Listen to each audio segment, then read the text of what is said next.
जी अल्हम्दुलिल्लाह से ये देखें दो हर्बल शैम्पू जो कि हमने लॉन्च की हुई है। ये आप लोगों के बालों को इंशाल्लाह ताला शाइन और मजबूत बनाएगी। जिस बहन भाई के बालों में सिकरी है, खुश्की है, वो लोग इसको एक दफ़ा इस्तेमाल करें, इंशाल्लाह इसका बहुत ही अच्छा रिजल्ट मिलेगा आपको।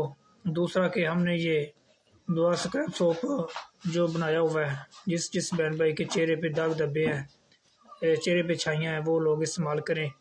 इंशाल्लाह आपके चेहरे को बिल्कुल वाइट कर देगा और आपके चेहरे को खूबसूरती देगा।